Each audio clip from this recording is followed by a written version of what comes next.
First thing I'm going to do for this video is fuck you. Fuck off, Halloween Resurrection. This, to me, is... I feel like, in my opinion, is the most insulting sequel in a horror franchise that I've ever seen, because I am such a gigantic fan of the Halloween franchise as a whole. Halloween Resurrection, every time I watch it, ever since I was really young watching these films, it has always gotten worse. Every single time. There are things that I could say that I do appreciate in this movie. They're very small, but this movie is genuinely terrible with a few tiny little things that I don't want to say make it redeemable, but make it I don't even know what to say, because like I think there are a couple things I think are right about this movie, but in terms of anger, in terms of just being insulted, like I feel like this is the most insulting horror movie sequel I have seen. And because I care so much about the franchise, that's why as a whole it's the most insulting to me. Just like everybody, I know if there are people that like this movie, like that's fine. I don't get why you do, but have your own opinion. That's totally fine. On Killer Flicks, like people have said, like there's been a couple people that said they like Halloween Resurrection, I think, which I'm not gonna shit on them. I think somebody said that, and I'm like, I'm glad people have other opinions, even though they're sometimes unpopular like that, because I feel like the majority of people who love this franchise can't stand this movie. And even if there are people who like it, that's totally fine. Totally fine. But for me, man, fuck this piece of shit. Like, this movie... First, let me give the positives first. Tiny positives before I go into the full negatives of the movie.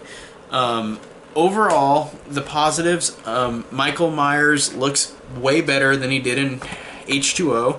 In H2O, since there were a lot of different masks, it didn't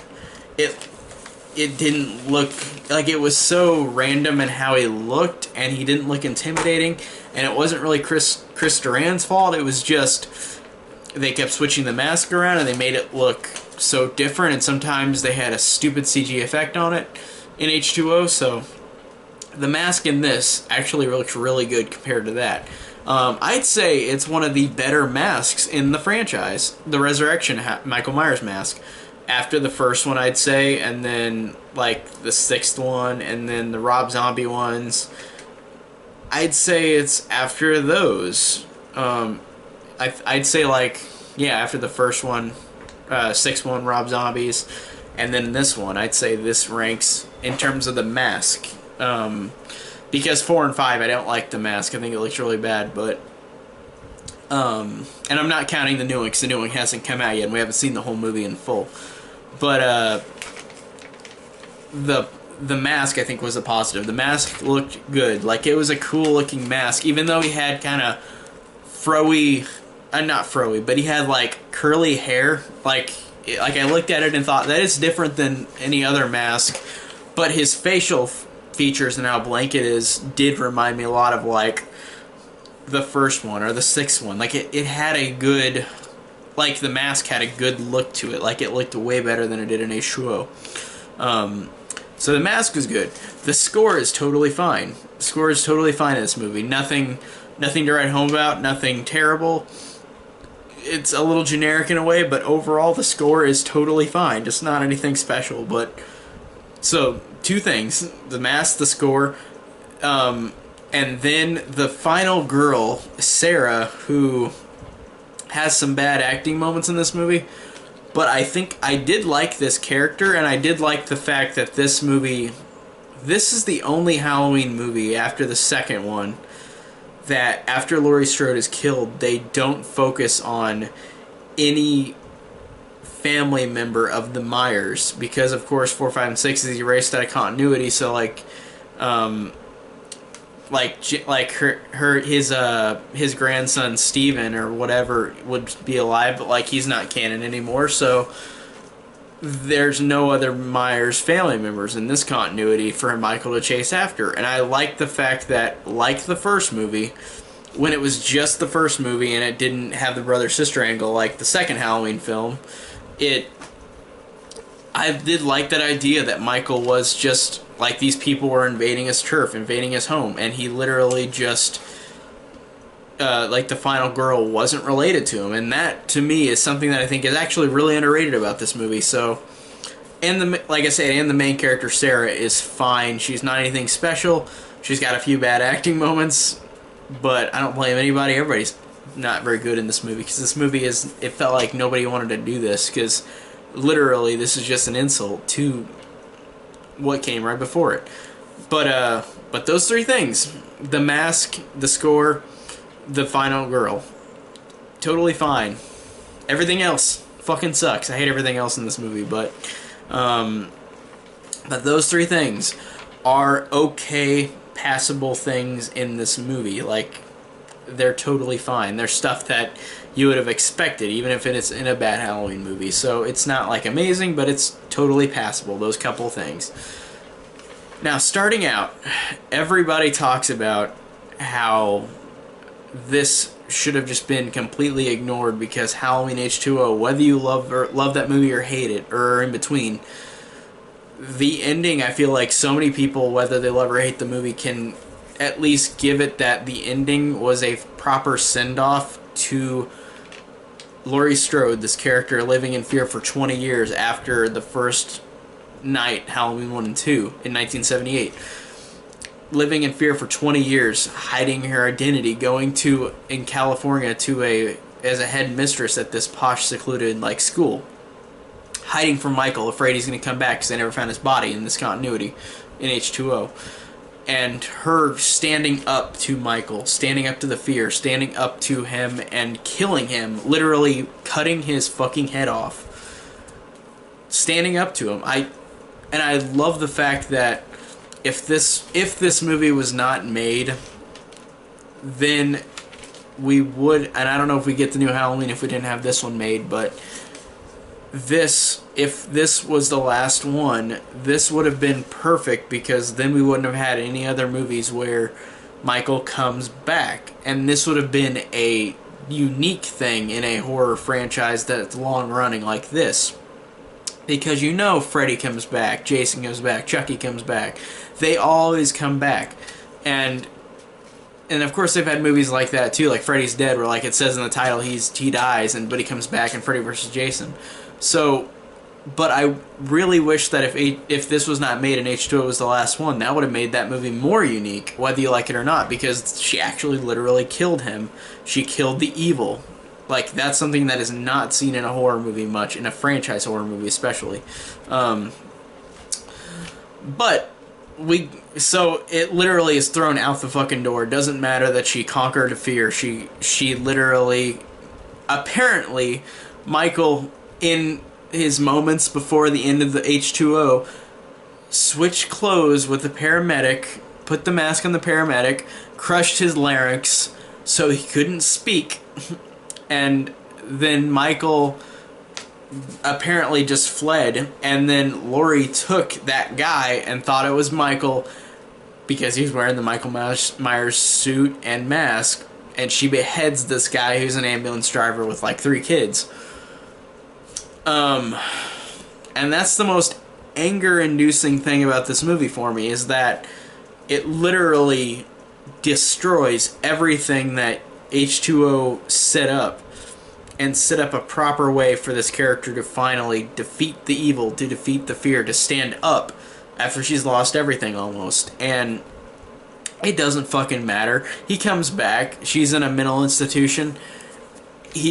She does it to where right when she comes into the movie at the beginning, she acts all badass, I'm gonna get him.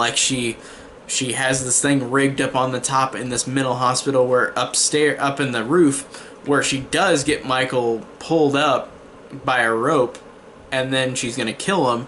But then they have this horrible writing mistake where Michael is hanging there with his foot of the rope just up in the air. And then Laurie Strode has a change of mind, or hesitates, this might be another guy that, might be another innocent guy that I might kill. And I'm thinking, First off, how the fuck do you know what Michael looks like now? You saw him once in the first film in 1978, 20 years before.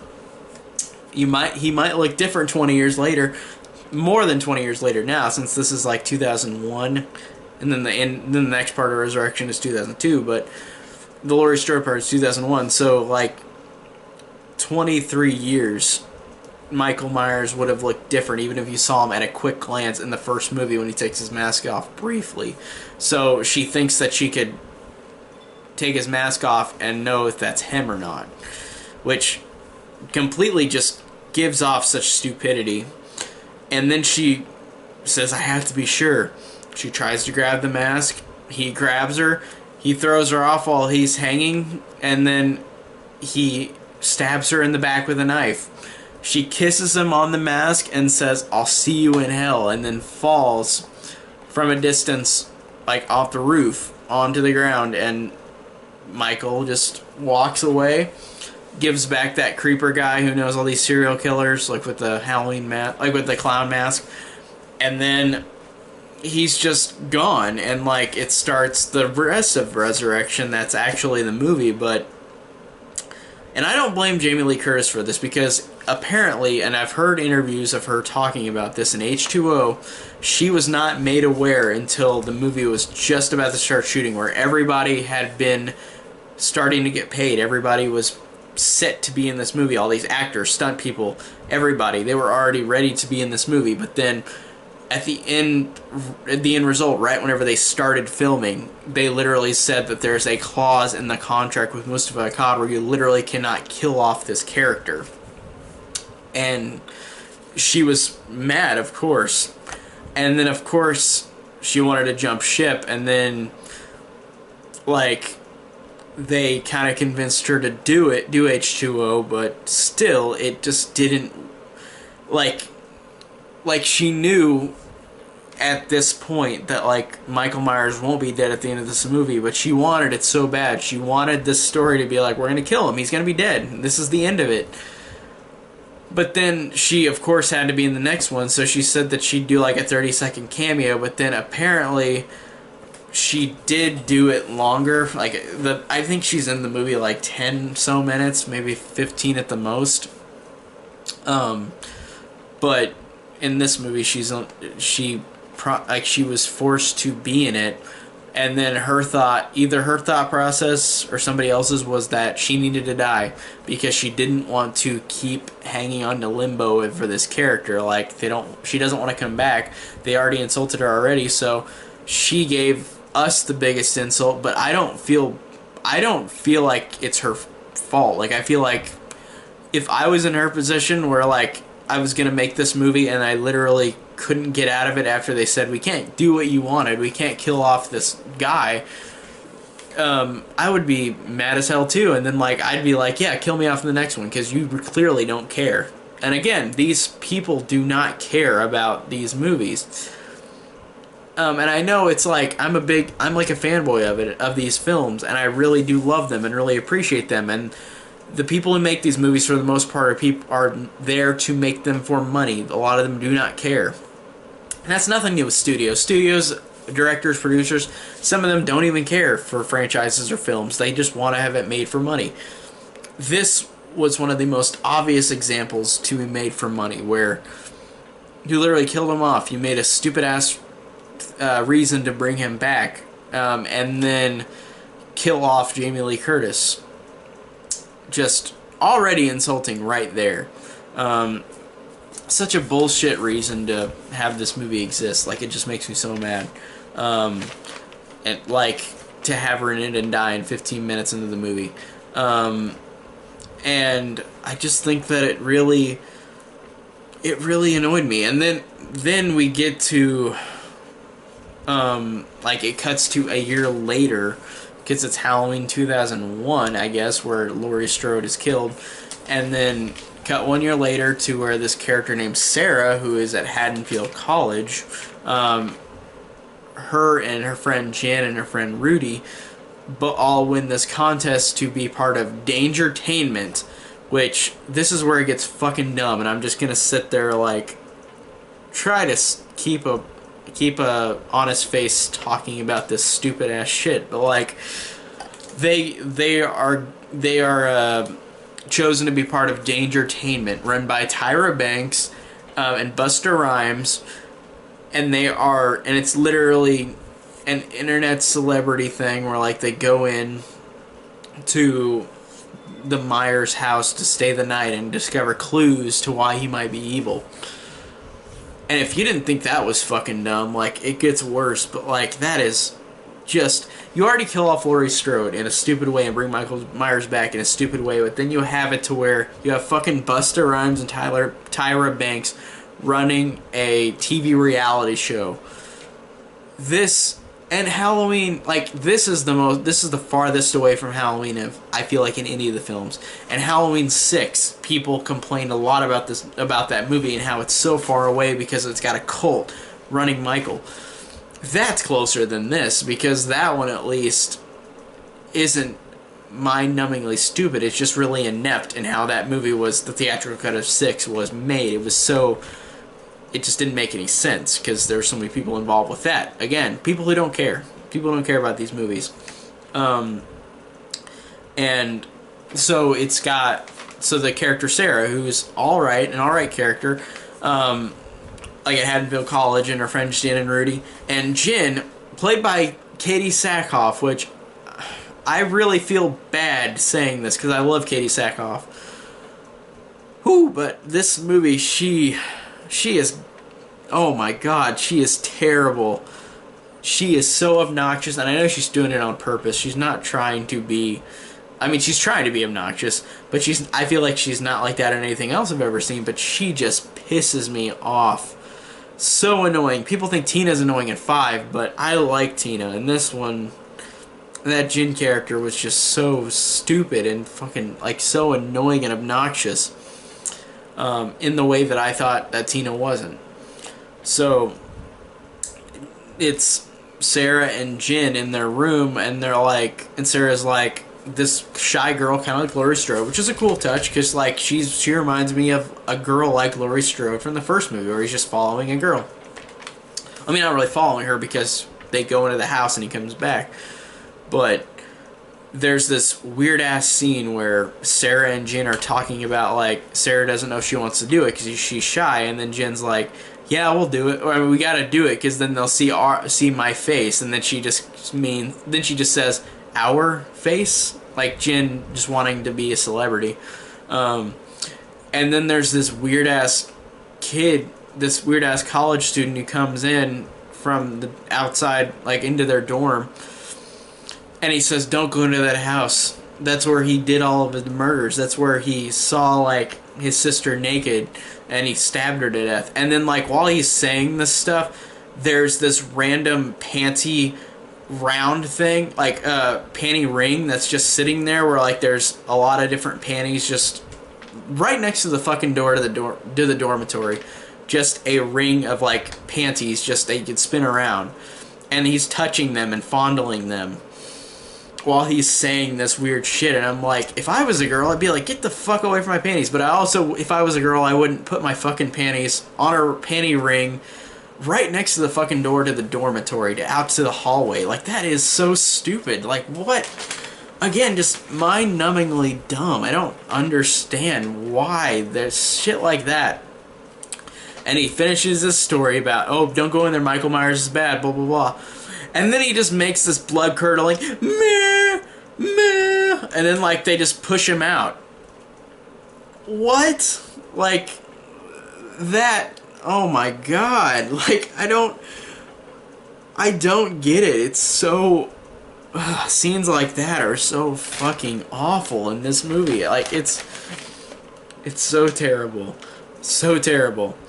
And then it gets more of Sarah after this, where they go to the Dangertainment, like, place where they're auditioning and talking to Tyra Banks and Busta Rhymes. Then Sarah, later that night, goes to meet Busta Rhymes at his like apartment or hotel or wherever he's at.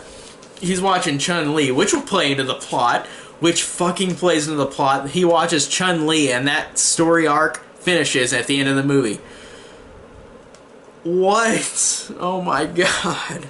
So, like, whenever he fucking karate kicks Michael Myers later in the movie, that pays off because he watches Chun-Li at the beginning of the fucking movie, in this movie.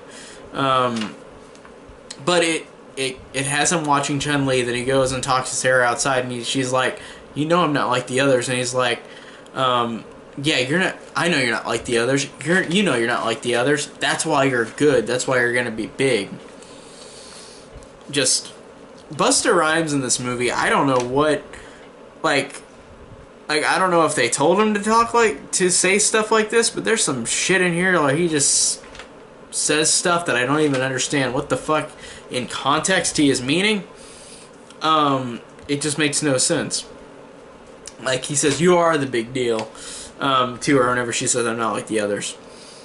And then then Sarah's like, I don't want to be famous. And like, lines like that are just so bad, too. There's so many terrible lines in this as well.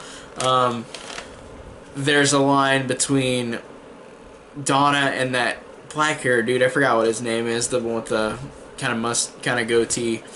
But there's a line where they're like, where the girl says cameras are so phallic, and then the guy's like, is that good or bad? Like, he says it in a sexual way, and it's just, it comes off as just so incredibly stupid, just saying that out loud. Like, what is with these lines? They're so terrible.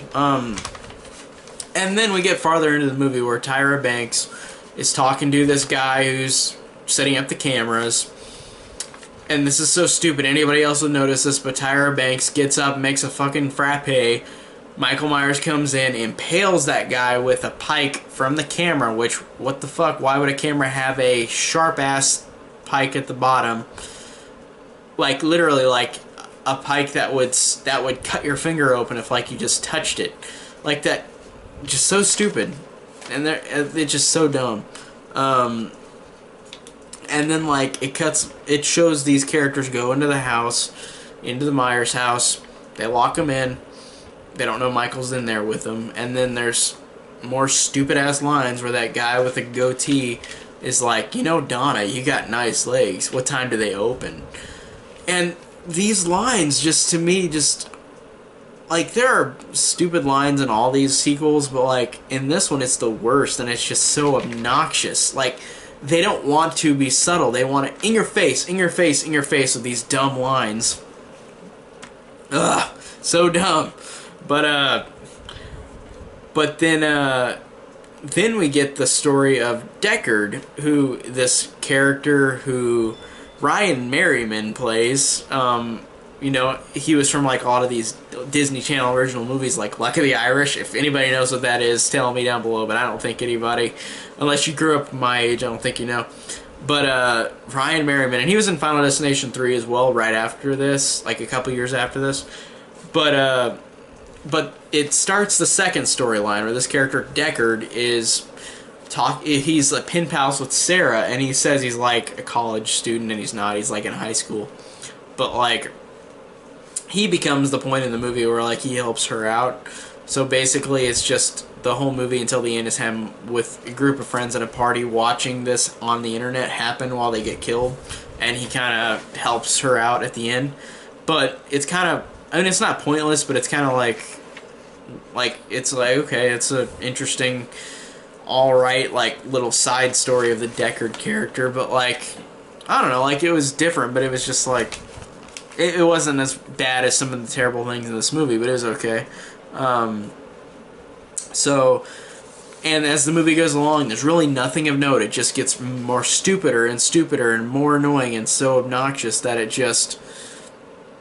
I've seen this movie all the way through many times, because I have made it a point to watch all of them in order.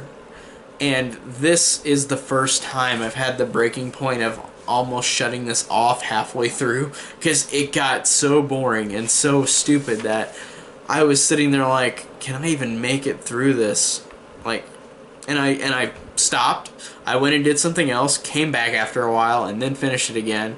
Oh, but then I put the commentary on, Rick Rosenthal's commentary, where he tries to justify things about this movie that I don't get and don't agree with. But Rick Rosenthal, the director of Halloween 2, directed this.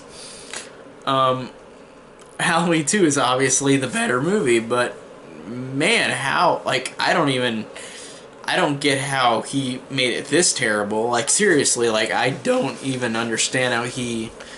Because Halloween 2 is really a good mess of a Halloween sequel, but it is very competently made for the most part, so this one is not. I mean, it's competently made in the fact that there's a story, a beginning, middle, and end. There's just a lot of stupid shit in it, and shit that it irks me as a Halloween fan. So I turned on the commentary halfway through, because I'm like, I can't listen to this stupid-ass dialogue, but I put the subtitles on so I still could read what they say, so I could write it down in these notes right here. But, God, just... And then it gets to the point where you realize that Freddy, funny name, funny Busta Rhymes character name is Freddy, a name for another famous character in a horror franchise, but Freddy is dressed up as Michael, and Michael Myers comes in, and there's the dumbest scene, one of the dumbest scenes in the movie, where Michael Myers comes up to Freddy wearing a Michael Myers mask. Freddy jumps and says, "What the fuck you doing, man?" to the other guy, Ian Thomas Nicholas, or whatever his name is, American Pie dude, Rookie of the Year guy.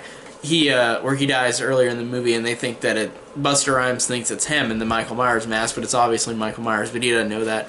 So he just says stupid shit to Michael Myers, like, "Go on, get out of here, go on, you gotta scare the other people, go get Nora," Tyra Banks' character. And that's where he kills her, but you don't see this in the theatrical cut, you just find her body later. But there's a deleted scene where, like, he hangs Tyra Banks, but that is one of the dumbest scenes in the whole movie, where, like, he's screaming at Michael Myers, and Michael Myers does nothing. Like, maybe I understand because Michael Myers is being cunning, and he's like, do I kill him now and figure out what to do with everybody else, or just wait? And I think he just decided to wait, but still, it's just so fucking stupid. The two Michaels scene is just terrible. Terrible, terrible, terrible. And then you realize, oh wow, it made it look like Michael Myers had a bad childhood with like a freaking crib, or a freaking high chair with chains on it, like he's a monster. And then you realize that it's all set up. But then you realize later that Michael Myers has a secret underground under his house, and they even fuck over 4, 5, and 6 even more out of continuity, where they say, whenever it's towards the end, when Sarah and Freddy are the only ones left, and they're like, Freddy says that's where Michael's been all these 20 or so years. He's just been under his house. So you're telling me that it still erases 4, 5, and 6 like H2O does. It's still in continuity with H2O, but ignores 4, 5, and 6. You're saying that Michael Myers for 20 fucking years has just been underground eating rats. Like, it makes more fucking sense to have 4, 5, and 6 connected, but oh, people don't care. People who make these movies just don't give a shit. That's just so incredibly dumb that they fuck over at 4, 5, and 6 more, but they make an even stupider reason. It just makes more sense that he'd be alive throughout the 20 years between H2O and the first one, and the second one. So stupid. But yeah, it's so stupid that, like, they have a secret underground that he's been hiding in, and, like, the Dangertainment people set up props to make it look like it was worse than what it was, but it still is stupid because he has a literal underground where, like, he goes and hides under. Like, so fucking dumb. Like, and I don't think it would have gelled in a fucking suburban house to have a cellar, underground area that you can go around in and hide in. God, just these moments, I'm just thinking of it in my head, just hurt my head because they're just so fucking inept.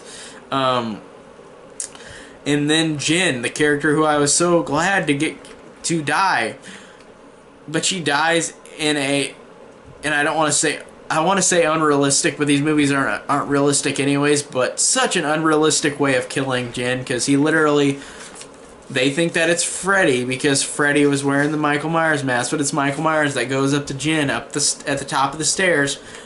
Michael literally swipes her right there with one fell swoop with a knife, butcher knife. Her head flies off like he just hit her with an axe. Like, that literally makes no fucking sense that you can swipe her once with a knife and her head flies clean off.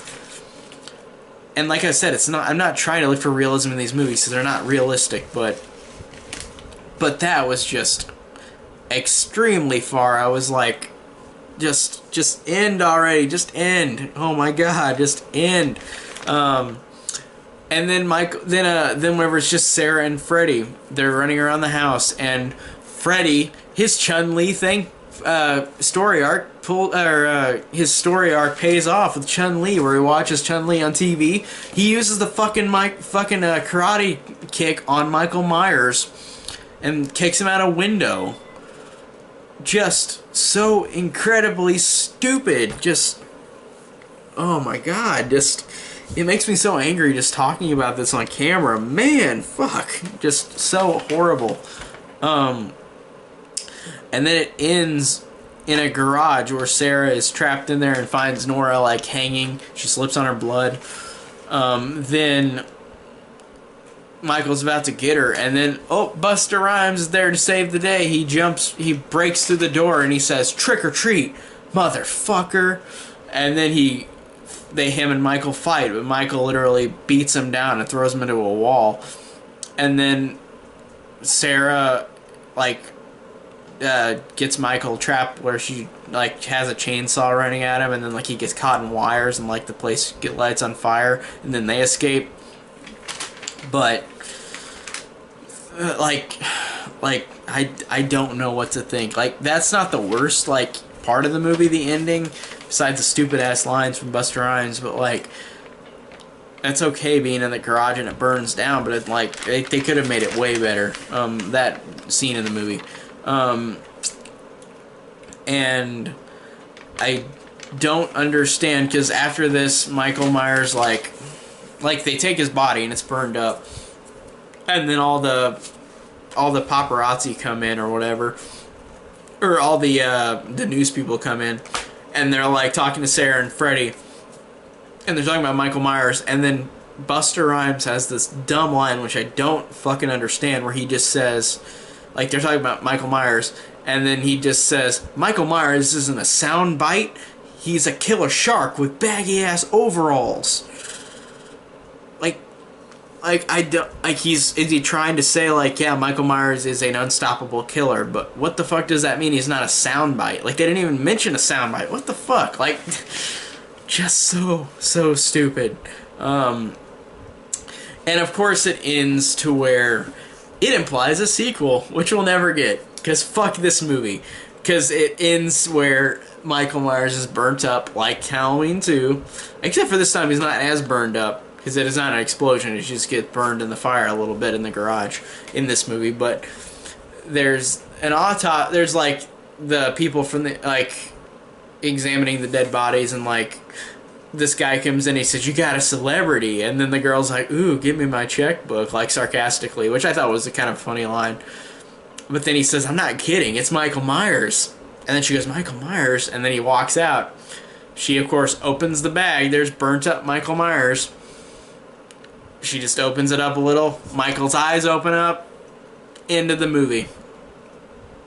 I